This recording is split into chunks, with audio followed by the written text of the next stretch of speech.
Hello everyone. MKP edu hub में आपका बहुत बहुत स्वागत, अभिनंदन। आज के इस सेशन के अंदर हम शुरू करने वाले हैं halo alkane and hello Erin chapter के टॉप 5 मोस्ट इंपॉर्टेंट पीवाईक्यू जो हर एग्जाम में बार बार पूछे जाते हैं। तो शुरू करते हैं फर्स्ट क्वेश्चन हमारा है जेडब्ल्यू मेन एग्जाम 2026 से। The correct order of reactivity of the following benzyl halide towards reaction with KCN is. KCN के साथ अभिक्रिया में निम्नलिखित बेंजीन हैलाइड की अभिक्रियाशीलता का सही क्रम क्या है? तो आपके सामने ये ए बी सी डी के रूप में ये 4 हमारे बेंजाइल हैलाइड हैं और इन 4 बेंजाइल हैलाइड के साथ में अलग अलग ग्रुप जुड़े हुए हैं। जैसे ए के साथ हमारा जुड़ा है OH हाइड्रोक्साइड ग्रुप, बी के साथ जुड़ा है हमारा एमिनो ग्रुप, सी के साथ जुड़ा है नाइट्रो और डी के साथ भी जुड़ा है नाइट्रो। यहाँ पर सी और डी के अंदर दोनों में नाइट्रो है, लेकिन दोनों की पोजीशन अलग है। एक हमारा यहाँ पेरा पोजीशन के अंदर है और एक हमारा मेटा पोजीशन पर है। तो इन चारों बेंजाइल हैलाइड की जब रिएक्शन केसीएन के साथ होती है तो इनकी रिएक्टिविटी का ऑर्डर क्या होगा वो हमें निकालना है। तो इन चारों बेंजाइल हैलाइड की जब केसीएन के साथ अभिक्रिया होती है तो इनकी रिएक्टिविटी का ऑर्डर हम किस प्रकार से निकालेंगे? तो आपको ये ध्यान में होना चाहिए कि हमारी जब इसकी रिएक्शन केसीएन के साथ में होती है तो हमारा जो CN माइनस जो प्राप्त होता है, मतलब जो न्यूक्लियोफाइल जो प्राप्त हो रहा है, वो न्यूक्लियोफाइल हमारा इस बेंजाइल हैलाइड के इस कार्बन के ऊपर अटैक करता है और ये न्यूक्लियोफाइल जो है वो इस कार्बन के साथ में जुड़ जाता है और Br माइनस जो है उसको क्या कर देता है, रिमूव कर देता है। तो यहाँ पर ये कौन सी रिएक्शन हुई? तो ये रिएक्शन हमारी हुई सब्स्टिट्यूशन रिएक्शन। और ये सब्स्टिट्यूशन रिएक्शन हमारी किसके द्वारा हो रही है? तो न्यूक्लियोफाइल के द्वारा होती है। तो इसलिए इस रिएक्शन का नाम हो जाएगा न्यूक्लियोफिलिक सब्स्टिट्यूशन रिएक्शन। अब जो न्यूक्लियोफिलिक सब्स्टिट्यूशन रिएक्शन जो होती है वो हमारी 2 टाइप की होती है। एक तो हमारी होती है SN1 और दूसरी हमारी होती है SN2। तो हमारा यहाँ पर ये जो रिएक्टेंट के रूप में जो बेंजाइल हैलाइड है वो हमारा SN1 रिएक्शन देता है, SN2 रिएक्शन नहीं देता है। तो अब ये बेंजाइल हैलाइड हमारा SN1 क्यों देता है और SN2 क्यों नहीं देता है, उसको डिटेल से समझते हैं। हमारे जो बेंजाइल हैलाइड होते हैं वो हमारी कौन सी रिएक्शन देते हैं? SN1 reaction. तो वो SN1 रिएक्शन इसलिए देते हैं क्योंकि SN1 रिएक्शन हमारी जो होती है वो 2 स्टेप के अंदर होती है। फर्स्ट स्टेप के अंदर SN1 के अंदर किसका फॉर्मेशन होता है? कार्बोकेटाइन का फॉर्मेशन होता है। तो हमारे जो बेंजाइल हैलाइड होते हैं, जैसे हमारा यहाँ पर ये बेंजाइल क्लोराइड है, तो ये जो बेंजाइल क्लोराइड है वो जैसे ही हमारे न्यूक्लियोफाइल के कॉन्टेक्ट में आता है तो ये बेंजाइल क्लोराइड यहाँ से Cl को रिमूव कर देता है और Cl माइनस के अंदर कन्वर्ट हो जाता है और यहाँ पर इस कार्बन के ऊपर हमारा आ जाता है पॉजिटिव चार्ज। मतलब ये जो कार्बोकेटाइन बना वो हमारा बना बेंजाइल कार्बोकेटाइन। अब ये जो बेंजाइल कार्बोकेटाइन है वो इस बेंजीन के साथ क्या करता है? रेजोनेंस करता है और रेजोनेंस से ये स्टेबिलिटी को प्राप्त करता है। इसीलिए यहाँ पर जो बेंजाइल जो हैलाइड होते हैं वो हमारी कौन सी रिएक्शन देते हैं? SN1 रिएक्शन देते हैं, क्योंकि इसके अंदर जो बेंजाइल कार्बोकेटाइन का जो फॉर्मेशन होता है वो रेजोनेंस के द्वारा स्टेबिलिटी को प्राप्त करता है। इसलिए ये हमारी कौन सी रिएक्शन देते हैं? SN1 रिएक्शन देते हैं। अब यहाँ पर ये जो बेंजाइल कार्बोकेटाइन जो बन रहा है उसके अंदर जो रेजोनेंस स्ट्रक्चर बनते हैं, उस रेजोनेंस स्ट्रक्चर के जो स्ट्रक्चर हैं उससे हमें ये पता चलेगा कि ये जो चारों हमारे बेंजाइल हैलाइड हैं उसमें से किसकी स्टेबिलिटी ज्यादा होगी और किसकी स्टेबिलिटी कम होगी। उसकी स्टेबिलिटी के ऑर्डर के अकॉर्डिंग हम ये बता पाएंगे कि इन चारों में से कौन केसीएन के साथ उसकी रिएक्टिविटी ज्यादा होगी और किसकी रिएक्टिविटी कम होगी। तो सबसे पहले हम समझते हैं इस बेंजाइल कार्बोकेटाइन के रेजोनेंस स्ट्रक्चर। तो इस बेंजाइल कार्बोकेटाइन के जो रेजोनेंस स्ट्रक्चर है इसको आप ध्यान से देखें। यहाँ पर इस कार्बन के ऊपर पॉजिटिव चार्ज है, तो ये जो पॉजिटिव चार्ज है वो हमारा शिफ्ट हो जाता है ऑर्थो पोजीशन पे। कैसे? क्योंकि यहाँ के जो बॉन्ड के इलेक्ट्रॉन है वो शिफ्ट हो जाते हैं इस कार्बन के अंदर, तो यहाँ पर डबल बॉन्ड आ जाता है और ये पॉजिटिव चार्ज हमारा ऑर्थो पर शिफ्ट हो जाता है। तो इस प्रकार से ये पॉजिटिव चार्ज एक तो ऑर्थो पर आता है, फिर उसके बाद हमारा आगे शिफ्ट होता है हमारी पेरा पोजीशन पे और पेरा पोजीशन के फिर बाद वापिस हमारा शिफ्ट होता है ऑर्थो पोजीशन पे। मतलब पॉजिटिव चार्ज है वो ऑर्थो और पेरा पर आता है। तो इस प्रकार से ये जो बेंजाइल कार्बोकेटाइन है वो स्टेबिलिटी को प्राप्त करता है और SN1 रिएक्शन देता है। अब हमें आगे ये समझना है कि हमारा ये जो बेंजाइल कार्बोकेटाइन है, इस बेंजाइल कार्बोकेटाइन के साथ में यदि ये अलग अलग ग्रुप जुड़े हुए हों तो ये जो ग्रुप है वो इस बेंजाइल कार्बोकेटाइन की स्टेबिलिटी को किस तरह से बढ़ाते हैं या फिर घटाते हैं। यदि इसका ऑर्डर हमें मिल जाए तो हमारे इस क्वेश्चन का आंसर हमें प्राप्त हो जाएगा। तो इन चारों बेंजाइल हैलाइडों के अंदर हमारा जो OH और जो NH2 है वो हमारा इलेक्ट्रॉन डोनेटिंग ग्रुप है, इलेक्ट्रॉन दाता समूह है, और हमारा जो NO2 जो है वो हमारा इलेक्ट्रॉन आकर्षित समूह, इलेक्ट्रॉन विड्रॉइंग ग्रुप है, मतलब इलेक्ट्रॉनों को खींचता है। तो ध्यान से देखिए हमारा इस बेंजाइल कार्बोकेटाइन के अंदर जो पॉजिटिव चार्ज है वो कौन सी पोजीशन के ऊपर आता है? पेरा पोजीशन पे। तो यदि पेरा पोजीशन के अंदर प्लस चार्ज आ रहा है और यदि वहां पर कोई इलेक्ट्रॉन देने वाला ग्रुप जुड़ा हुआ हो तो वो इस बेंजाइल कार्बोकेटाइन की स्टेबिलिटी को बढ़ा देगा, इंक्रीज कर देगा।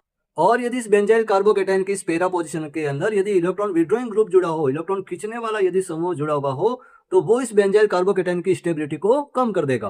तो ध्यान से देखिए, इस पैरा पोजीशन के अंदर हमारा जो OH है वो कौन सी पोजीशन के अंदर जुड़ा है, पैरा पोजीशन पे। और ऑक्सीजन के ऊपर क्या होते हैं, लॉन पेयर होते हैं। वो जो लॉन पेयर होते हैं वो इस बेंजाइल कार्बोकेटाइन की स्टेबिलिटी को क्या करते हैं, बढ़ाते हैं, मतलब इलेक्ट्रॉन दे करके इसकी स्टेबिलिटी को इंक्रीज करते हैं। और इसी के साथ हमारा जो NH2 ग्रुप होता है वो भी हमारे नाइट्रोजन के ऊपर जो लॉन पेयर होते हैं वो भी इस कार्बोकेटाइन की स्टेबिलिटी को बढ़ाते हैं। और दोनों ये जो नाइट्रो ग्रुप होते हैं वो हमारे इस बेंजाइल कार्बोकेटाइन की स्टेबिलिटी को कम करते हैं। तो जिस बेंजाइल कार्बोकेटाइन की स्टेबिलिटी ज्यादा होगी उसकी रिएक्टिविटी उतनी ही क्या होगी, ज्यादा होगी। तो अब यहाँ पर प्रश्न ये उठ रहा है कि यहाँ पर OH भी इलेक्ट्रॉन देता है और ये NH2 भी इलेक्ट्रॉन देता है, दोनों में से कौन ज्यादा स्टेबिलिटी को बढ़ा रहा है। तो उसके लिए आपको ध्यान में ये रखना है कि हमारा ऑक्सीजन जो होता है उसकी इलेक्ट्रॉन एक्टिविटी नाइट्रोजन से ज्यादा होती है, और ऑक्सीजन जो है वो इलेक्ट्रॉन आसानी से नहीं दे पाएगा। मतलब आसानी से इलेक्ट्रॉन कौन देगा, हमारा NH2। तो NH2 वाला जो B है उसकी स्टेबिलिटी हमारी सबसे ज्यादा होगी। तो यदि उसकी स्टेबिलिटी ज्यादा होगी तो उसकी रिएक्टिविटी भी क्या होगी, ज्यादा होगी। तो सबसे ज्यादा रिएक्टिविटी हमें प्राप्त होगी हमारे B वाले के अंदर। तो B वाले हमारे दो ऑप्शन है, सेकंड और थर्ड। फिर उसके बाद हमारा जो OH है वो भी इस बेंजाइल कार्बोकेटाइन की स्टेबिलिटी को बढ़ाता है। तो हमारा B वाले के बाद उसकी स्टेबिलिटी को बढ़ाएगा वो हमारा हो जाएगा OH, मतलब A वाला, है ना। तो B के साथ A, वो भी हमारे दोनों ऑप्शन के अंदर। अब यहाँ पर ये जो C और D के अंदर जो नाइट्रो ग्रुप है वो बेंजाइल कार्बोकेटाइन की स्टेबिलिटी को कम करते हैं। तो दोनों में से कौन ज्यादा कम कर रहा है और कौन कम स्टेबिलिटी को कम करता है उसको चेक करते हैं। तो यदि हमारा जो NO2 है, यदि NO2 यहाँ पैरा पोजीशन के ऊपर हो तो वो स्टेबिलिटी को बहुत ज्यादा कम कर देता है। और यदि ये NO2 हमारा मेटा पोजीशन पे हो तो वो इस बेंजाइल कार्बोकेटाइन की स्टेबिलिटी के ऊपर उतना असर होने वाला नहीं है जितना ये पैरा पे होता है। मतलब जो D वाला जो है उसकी स्टेबिलिटी ज्यादा होगी और C वाले की स्टेबिलिटी कम होगी। तो D वाले की स्टेबिलिटी ज्यादा और C वाले की स्टेबिलिटी कम। मतलब इस क्वेश्चन के अंदर जो 4 बेंजील हैलाइड हैं उनकी रिएक्टिविटी का ऑर्डर हमने प्राप्त किया उस बेंजाइल कार्बोकेटाइन की स्टेबिलिटी से। तो यहाँ पर हमें इस क्वेश्चन के अंदर जो आंसर प्राप्त होता है, जो KCN के साथ जो रिएक्टिविटी का ऑर्डर जो हमें प्राप्त होता है वो हमारा प्राप्त होता है BADC। तो ऑप्शन नंबर सेकंड हो जाएगा इस क्वेश्चन का सही आंसर। ओके, नेक्स्ट क्वेश्चन हमारा है JEE मेन एग्जाम 2026 से। गिवन बिलो आर 4 कंपाउंड्स, नीचे 4 यौगिक दिए गए हैं। 4 यौगिक कौन कौन से, N propyl chloride, isopropyl chloride, secondary butyl chloride, द्वितीयक ब्यूटाइल क्लोराइड, और लास्ट हमारा है नियोपेंटाइल क्लोराइड। ये जो 4 यौगिक दिए गए हैं उनका क्या करना है, तो percentage of carbon in the one which exhibit optical isomerism is. जो यौगिक प्रकाशीय समावेता ऑप्टिकल आइसोमेरिज्म प्रदर्शित करता है उसमें कार्बन का प्रतिशत कितना है। तो इस सवाल के अंदर हमें क्या निकालना है, तो इस सवाल के अंदर हमें निकालना है कि ये जो 4 कंपाउंड जो दिए हैं इन चारों कंपाउंड में से कौन सा कंपाउंड हमारा ऑप्टिकल आइसोमेरिज्म शो करता है। और चारों में से जो कंपाउंड ऑप्टिकल आइसोमेरिज्म शो करता है उस कंपाउंड के अंदर परसेंटेज ऑफ कार्बन का प्रतिशत कितना है वो हमें निकालना है। जो ये 4 ऑप्शन के रूप में दिया गया, तो इसमें से कितना प्रतिशत कार्बन हमें प्राप्त होता है वो उसे हमें निकालना है।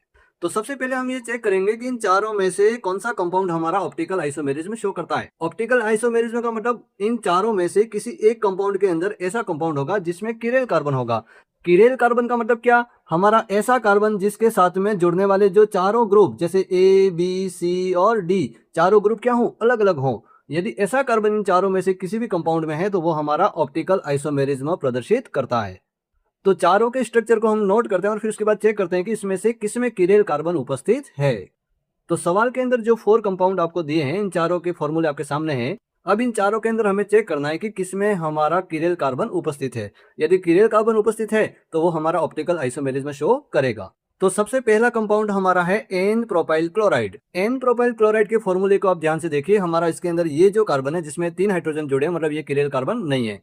इसमें इस कार्बन के साथ में 2 हाइड्रोजन जुड़े हैं जो सेम है, तो ये भी किरेल कार्बन नहीं है। यहाँ पर ये वाला कार्बन भी किरेल कार्बन नहीं है, मतलब इस N प्रोपाइल क्लोराइड के अंदर एक भी कार्बन किरेल कार्बन नहीं है। मतलब ये हमारा ऑप्टिकल आइसोमेरिज्म शो नहीं करता है। N प्रोपाइल क्लोराइड को चेक करने के बाद हम आगे चेक करते हैं नियोपेंटाइल क्लोराइड। तो ये नियोपेंटाइल क्लोराइड का फॉर्मूला आपके सामने है। इसके अंदर आप ध्यान से देखें, इसके अंदर ये CH3 यहाँ पर तीनों CH3 के अंदर हाइड्रोजन सेम है, मतलब ये किरेल कार्बन नहीं है। उसके बाद ये जो बीच वाला कार्बन है, तो इस बीच वाले कार्बन से जुड़ने वाले ये जो तीनों CH3 है वो भी सेम है, मतलब ये कार्बन भी हमारा किरेल कार्बन नहीं है। फिर उसके बाद इस कार्बन की बात करें तो इस कार्बन के अंदर कितने हाइड्रोजन जुड़े हैं, 2 हाइड्रोजन जो सेम है, मतलब ये किरेल कार्बन नहीं है। तो इस नियोपेंटाइल क्लोराइड के अंदर भी हमारा एक भी किरेल कार्बन नहीं है, मतलब ये ऑप्टिकल आइसोमेरिज्म शो नहीं करता है। उसके बाद हम चेक करते हैं आइसोप्रोपाइल क्लोराइड। ये जो ऊपर फॉर्मूला है वो हमारा N प्रोपाइल क्लोराइड का है और ये आइसोप्रोपाइल क्लोराइड का है ना। इसमें यहाँ पर सेकेंडरी हमारा हैलाइड है और ये प्राइमरी हैलाइड है। तो यहाँ पर ध्यान से देखिए, ये CH3 मतलब ये किरेल कार्बन नहीं है, ये वाला भी किरेल कार्बन नहीं है, और ये जो बीच वाला जो CH है, इस बीच वाले CH के साथ में दो CH3 जुड़े मतलब जो सेम है, मतलब ये भी हमारा किरेल कार्बन नहीं है। तो इस आइसोप्रोपाइल क्लोराइड के अंदर भी हमारा एक भी किरेल कार्बन नहीं है, मतलब ये भी ऑप्टिकल आइसोमेरिज्म शो नहीं करता है। फिर उसके बाद लास्ट हम चेक करते हैं हमारा सेकेंडरी ब्यूटाइल क्लोराइड। तो इस सेकेंडरी ब्यूटाइल क्लोराइड के अंदर आप ध्यान से देखिए, ये वाला कार्बन तो हमारा किरेल कार्बन नहीं है, ये वाला CH2 भी नहीं है, एक यहाँ पर ये CH3 लिखा हुआ है, वो भी हमारा किरेल कार्बन नहीं है। और ये जो CH वाला जो कार्बन है, इस कार्बन के साथ जोड़ने वाले जो चार ग्रुप है ना, एक तो हमारा Cl है, दूसरा हमारा CH3 है, तीसरा हमारा हाइड्रोजन है, और चौथा हमारा CH2 CH3 है। मतलब इस कार्बन के साथ जुड़ने वाले चारों ग्रुप अलग अलग है। ये हमारा किरेल कार्बन है, और इस सेकेंडरी ब्यूटाइल के अंदर किरेल कार्बन होने की वजह से ये हमारा ऑप्टिकल आइसोमेरिज्म शो करता है। मतलब इन चारों में से ये हमारा नहीं करता है, ये भी नहीं करता है, ये भी नहीं करता है, और ये सेकेंडरी ब्यूटाइल जो क्लोराइड है वो ऑप्टिकल आइसोमेरिज्म शो करता है। तो इन चारों यौगिकों में से हमारा जो सेकेंडरी ब्यूटाइल क्लोराइड है, द्वितीयक ब्यूटाइल क्लोराइड है, वो ऑप्टिकल आइसोमेरिज्म शो करता है। तो अब इस सवाल के अंदर हमें क्या निकालना है आगे, तो ये जो सेकेंडरी ब्यूटाइल जो क्लोराइड है, उसके अंदर जो कार्बन का प्रतिशत, परसेंटेज ऑफ कार्बन हमारा कितना है, वो हमें निकालना है। तो ये कार्बन का जो प्रतिशत है वो कैसे निकालते हैं, उसको ध्यान से देखें। यहाँ पर ये हमारा सेकेंडरी ब्यूटाइल क्लोराइड का हमारा फॉर्मूला है। तो सबसे पहले हम निकालेंगे इसका मोलर मास। मोलर मास निकालने के लिए हमारे इस फॉर्मूले के अंदर हमारे कार्बन कितने हैं, तो कार्बन हमारे हैं 1 2 3 और 4। 4 कार्बन है, तो एक कार्बन का मास हमारा 12, तो 4 × 12 मतलब टोटल हमारा कार्बन का मास हो जाएगा 48। उसके बाद इसके अंदर हमारे हाइड्रोजन कितने हैं, तो ये 3 1 4 5 6 7 8 9, टोटल हमारे 9 हाइड्रोजन है। तो हाइड्रोजन का मास हमारा हो जाएगा 9 × 1 9। और हमारे क्लोरीन कितने हैं, तो क्लोरीन एटम हमारा एक ही है, तो क्लोरीन का मास हो जाएगा 35.5। तो इस सेकेंडरी ब्यूटाइल क्लोराइड का हमारा टोटल मास कितना हो जाएगा, तो इन तीनों को हम क्या कर देंगे, ऐड कर देंगे, तो हमारा जो टोटल मास हमें प्राप्त होता है 92.5। तो ये तो हो गया हमारा टोटल मास। अब हमें निकालना क्या है, तो इस सेकेंडरी ब्यूटाइल क्लोराइड के अंदर ये जो कार्बन है, उस कार्बन का क्या निकालना है, परसेंटेज। तो परसेंटेज ऑफ कार्बन हम निकालेंगे, तो जितना कार्बन का मास है, कार्बन का मास हमारा कितना है 48, तो ये हो गया 48। और ओपन नीचे हम क्या करेंगे, टोटल मास, टोटल मास से इसको डिवाइड करेंगे, टोटल मास हमारा है 92.5। दोनों को डिवाइड करने के बाद हम 100 से इसको मल्टीप्लाई करेंगे, तो हमारा कार्बन का परसेंटेज हमें प्राप्त हो जाएगा। और ये वैल्यू हमें प्राप्त होती है 51.89, जो लगभग हमारी 52 के क्या होती है, इक्वल होती है। तो इस प्रकार हमें इस सेकेंडरी ब्यूटाइल क्लोराइड के अंदर जो कार्बन का परसेंटेज हमें प्राप्त हुआ, वो कितना हुआ हमारा 52%। तो हमारे इस सवाल के अंदर ये जो सेकेंडरी ब्यूटाइल हमारा जो क्लोराइड है, उसके अंदर जो कार्बन का प्रतिशत, परसेंटेज ऑफ कार्बन हमें कितना प्राप्त होता है, 52%। तो इस सवाल का आंसर हो जाएगा option number first. Okay, next question हमारा है JEE मेन एग्जाम 2026 से। The correct order of the rate of the reaction for the following reaction with respect to nucleophile is. निम्नलिखित अभिक्रिया के लिए न्यूक्लियोफाइल के सापेक्ष अभिक्रिया की दर का सही क्रम है। ये जो अभिक्रिया आपको दी गई है, इस अभिक्रिया के अंदर हमारा ये जो न्यूक्लियोफाइल है, वो यहाँ पर इस CH3Br के ऊपर अटैक करता है, और वो न्यूक्लियोफाइल CH3 के साथ में जुड़ जाता है, और Br माइनस अलग हो जाता है। मतलब यहाँ पर इस न्यूक्लियोफाइल के द्वारा इस Br का क्या किया जाता है, सब्स्टिट्यूशन, प्रतिस्थापन। तो ये रिएक्शन हमारी है न्यूक्लियोफिलिक सब्स्टिट्यूशन रिएक्शन। तो यहाँ पर इस अभिक्रिया के अंदर हमारा ये जो न्यूक्लियोफाइल के सापेक्ष अभिक्रिया की दर, मतलब रेट ऑफ रिएक्शन, इस न्यूक्लियोफाइल के अकॉर्डिंग किसकी ज्यादा होगी और किसकी कम होगी, वो हमें निकालनी है। तो कौन से न्यूक्लियोफाइल के सापेक्ष, तो ऑप्शन के अंदर ये जो 4 ऑप्शन है, उसके अंदर हमारे 4 न्यूक्लियोफाइल है। पहला हमारा है PHO माइनस, PHO माइनस मतलब फिनोक्साइड आयन। दूसरा हमारा है OH minus, hydroxide ion. Third हमारा है CH3COO माइनस, एसीटेट आयन। और फोर्थ हमारा है ClO4 माइनस, मतलब पर क्लोरेट आयन। ये जो 4 न्यूक्लियोफाइल है, इन 4 न्यूक्लियोफाइल में से कौन से न्यूक्लियोफाइल की रेट ऑफ रिएक्शन ज्यादा होगी और कौन से न्यूक्लियोफाइल की रेट ऑफ रिएक्शन कम होगी, उसका जो ऑर्डर है वो ऑर्डर हमें निकालना है।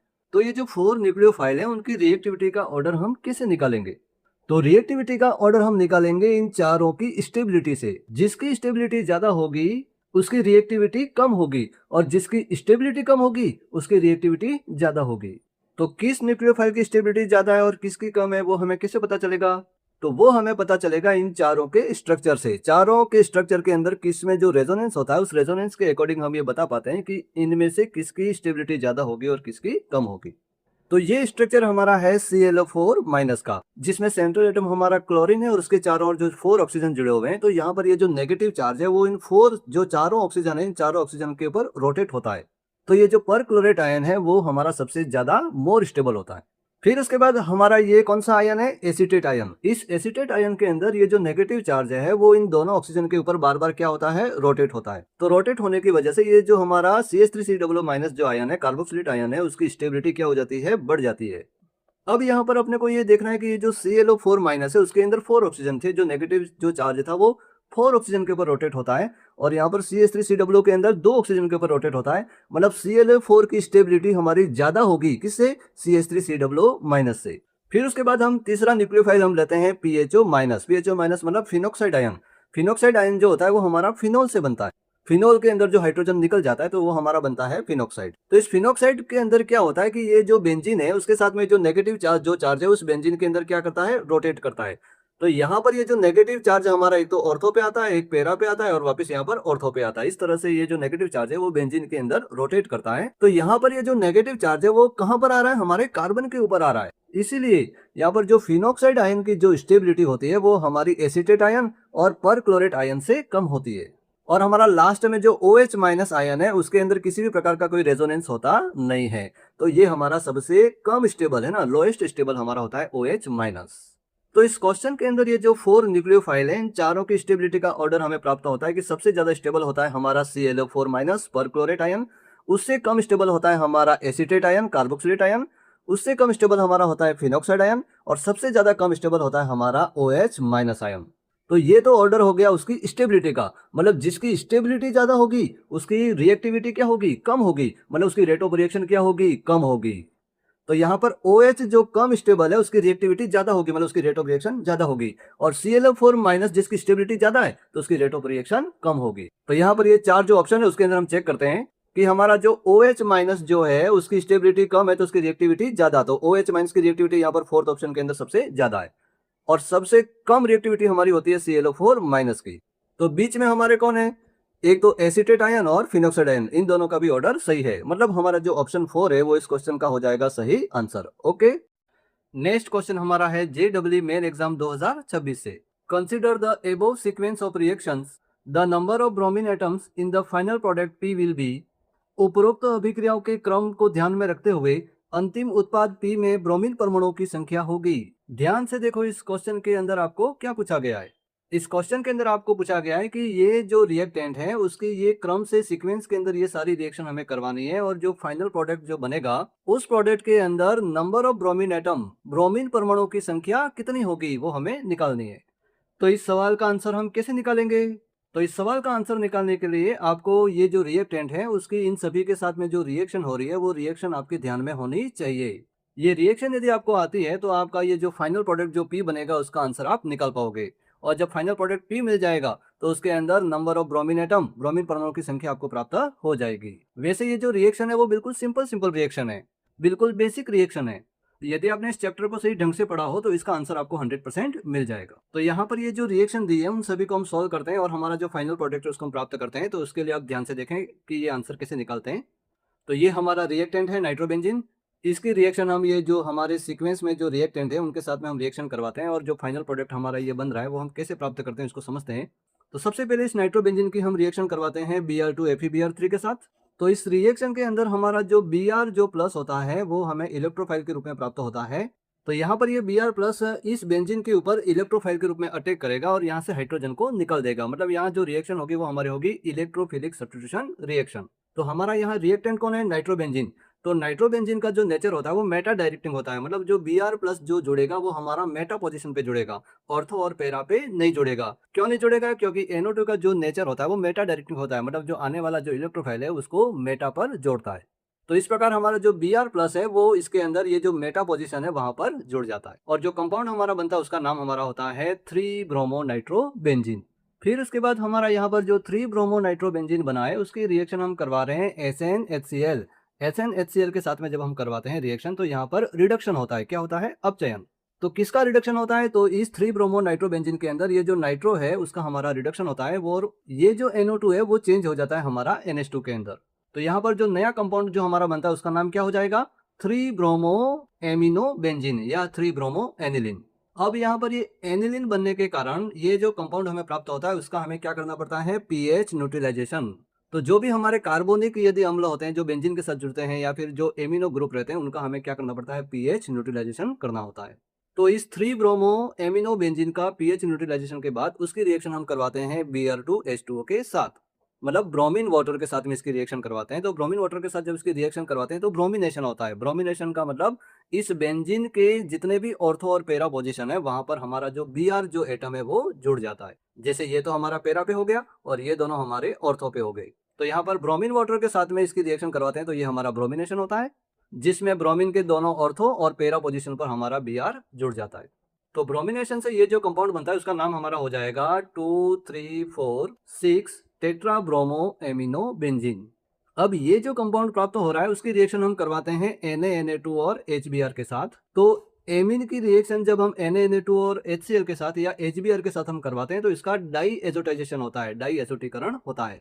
तो डाई एजोटीकरण के अंदर क्या होता है कि ये जो NH2 है वो हमारा N2Cl के अंदर चेंज हो जाता है। जब यहाँ HCl हो तो वो N2Cl के अंदर चेंज होगा और जब वो HBr है तो वो हमारा N2Br के अंदर चेंज हो जाएगा। तो यहाँ पर इस कंपाउंड की रिएक्शन Na और HCl के साथ हमने करवाई तो हमारा ये डाई एजोनियम सॉल्ट जो प्राप्त होगा, उस डाई एजोनियम सॉल्ट की रिएक्शन हम करवा रहे हैं CuBr NaBr के साथ। तो CuBr NaBr के साथ में जब इसकी रिएक्शन करवाते हैं तो यहाँ पर जो ये N2Cl है वो यहाँ से निकल जाता है और वहां पर CuBr के अंदर जो ब्रोमीन है वो यहाँ ऐड हो जाता है, मतलब जुड़ जाता है और जो N2 गैस होती है वो निकल जाती है। तो ये जो रिएक्शन होती है वो हमारी कहलाती है सेंडमेयर रिएक्शन। तो इस प्रकार ये जो फाइनल प्रोडक्ट हमारा जो प्राप्त हुआ है उस फाइनल प्रोडक्ट के अंदर ये जो P वाला जो प्रोडक्ट हमारा जो फाइनल प्रोडक्ट बना उसके अंदर हमारे नंबर ऑफ ब्रोमीन एटम कितने हैं, तो 1 2 3 4 और 5, टोटल हमारे 5 हैं वो ब्रोमीन के एटम हमें इस फाइनल प्रोडक्ट के अंदर प्राप्त होते हैं। तो यहाँ पर इस सवाल का आंसर हो जाएगा कि the number of bromine atom in the final product, जो P जो फाइनल प्रोडक्ट है उसके अंदर जो नंबर ऑफ ब्रोमीन एटम हमें कितने प्राप्त हुए, 5 प्राप्त हुए। तो इस क्वेश्चन का आंसर हो जाएगा option number 3। Okay, next question हमारा है JEE मेन एग्जाम 2026 से। ए हाइड्रोकार्बन P जिसका मॉलिक्यूलर फॉर्मूला हमारा है C4H8 on reaction with HCl gives an optically active compound Q। Compound Q जो बन रहा है उसका मॉलिक्यूलर फॉर्मूला हमारा है C4H9Cl which on reaction with 1 mole of ammonia gives compound R। जो कंपाउंड R बन रहा है उसका मॉलिक्यूलर फॉर्मूला है C4H11N। R on diazotization followed by hydrolysis gives S। Identify P, Q, R and S। एक hydrocarbon जो P है जिसका मॉलिक्यूलर फॉर्मूला हमारा है C4H8 की HCl के साथ अभिक्रिया करने पर एक प्रकाशिक सक्रिय यौगिक Q जिसका मॉलिक्यूलर फॉर्मूला है C4H9Cl बनता है, क्योंकि 1 मोल अमोनिया के साथ अभिक्रिया करने पर R जिसका मॉलिक्यूलर फॉर्मूला है C4H11N प्राप्त होता है। R का डाइएजोटाइजेशन करने के बाद जल अपघटन करने पर S प्राप्त होता है। तो PQRS की पहचान कीजिए। तो ध्यान से देखिए इस सवाल के अंदर आपको क्या पूछा गया है। इस सवाल के अंदर आपको पूछा गया है कि हमारा एक हाइड्रोकार्बन P है जो हमारा C4H8 है, उसकी रिएक्शन हम HCl के साथ करवाते हैं तो हमारा ऑप्टिकली एक्टिव कंपाउंड हमारा Q बनता है जिसका मॉलिक्यूलर फॉर्मूला हमारा C4H9Cl है और उसकी रिएक्शन हम करवा रहे हैं 1 मोल अमोनिया के साथ करवाते हैं तो हमारा कंपाउंड R बनता है। R का मॉलिक्यूलर फॉर्मूला हमारा है C4H11N और R का जब हम डाइएजोटाइजेशन करते हैं और उसके बाद हाइड्रोलाइसिस करते हैं तो हमारा S बनता है। तो P, Q, R और S कौन कौन से उसको हमें क्या करना है, आइडेंटिफाई करना है, उसकी हमें पहचान करनी है। तो ध्यान से देखिएगा इसका आंसर हम कैसे निकालते हैं। जो हमारा हाइड्रोकार्बन P है, P का मॉलिक्यूलर फॉर्मूला कौन है, C4H8। तो यहाँ पर ये जो 4 ऑप्शन है 1 2 3 और 4, उसके अंदर जो हमारा P है, P का मॉलिक्यूलर फॉर्मूला हमारा C4H8, मतलब यहाँ पर ये एल्किन भी हो सकती है और यहाँ पर एल्किन कौन सी है, 1 ब्यूटीन। यहाँ पर भी P के अंदर क्या लिखा हुआ है, एल्किन C4H8। यहाँ पर जो हमारी 2 ब्यूटीन है। उसके बाद यहाँ पर P ऑप्शन के अंदर हमारे दिया है मिथाइल साइक्लोप्रोपेन, उसका भी मॉलिक्यूलर फॉर्मूला हमारा C4H8 होता है। और ऑप्शन 4 के अंदर हमारा दिया है 2 ब्यूटीन। तो 4 ऑप्शन के अंदर हमारी C4H8 के अलग अलग जो स्ट्रक्चर फॉर्मूले वो हमें दिए हुए।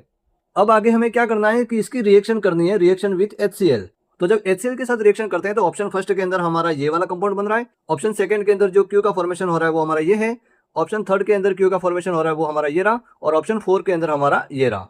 अब यहाँ पर ये कह रहा है कि जब रिएक्शन HCl के साथ में होती है तो जो कंपाउंड जो Q बनता है वो हमारा कैसा होना चाहिए, ऑप्टिकली एक्टिव कंपाउंड, प्रकाशिक सक्रिय यौगिक। अब ये प्रकाशिक सक्रिय यौगिक क्या होता है, तो आप सभी को पता ही है कि हमारा जो ऑप्टिकली एक्टिव जो कंपाउंड होता है उसके अंदर कोई एक कार्बन ऐसा होता है जिसके चारों ओर जुड़ने वाले जो 4 ग्रुप है वो क्या हो, अलग अलग हो। तो हमारा ऑप्शन फर्स्ट के अंदर कोई ऐसा कार्बन है जिसके चारों ग्रुप अलग अलग हो, तो यहाँ पर ऐसा कोई कार्बन नहीं है, मतलब ये हमारा ऑप्टिकल एक्टिव नहीं है। उसके बाद ऑप्शन सेकंड के अंदर हम देखते हैं कि यहाँ पर भी कोई भी कार्बन ऐसा नहीं है जिसके अंदर उस कार्बन से जुड़ने वाले चारों ग्रुप अलग अलग हो, मतलब किरेल कार्बन हो। तो यहाँ पर भी ये जो क्यू वाला जो मॉलिक्यूल है वो हमारा ऑप्टिकल एक्टिव नहीं है। उसके बाद जब हम थर्ड में जा रहे हैं तो यहाँ पर थर्ड के अंदर हमें एक कार्बन ऐसा मिल रहा है, ये वाला कार्बन ऐसा मिल रहा है जिससे जुड़ने वाले चारों ग्रुप क्या है, अलग अलग है। कैसे? तो यहाँ पर क्यू के अंदर ये वाला जो ग्रुप है वो हमारा है CH3CH2, ये वाला CH3 है, यहाँ पर Cl है और इसके साथ में एक हाइड्रोजन है। मतलब उस कार्बन से जुड़ने वाले चारों ग्रुप क्या है, अलग अलग है। तो ये कार्बन हमारा कौन सा कार्बन है, किरेल कार्बन है। और किरेल कार्बन यदि उसके अंदर है तो वो हमारा जो कंपाउंड होगा वो हमारा ऑप्टिकल एक्टिव होगा, प्रकाशिक सक्रिय होगा। मतलब ऑप्शन थर्ड के अंदर जो क्यू का जो फॉर्मेशन हो रहा है उसको वो हमारा कंपाउंड है ऑप्टिकल एक्टिव। फिर उसके बाद जो ऑप्शन 4 है उसके अंदर क्यू को हम चेक करते हैं, ध्यान से देखिएगा। तो ऑप्शन 4 के अंदर जो क्यू का फॉर्मूला है CH3CH2CH2CH2Cl।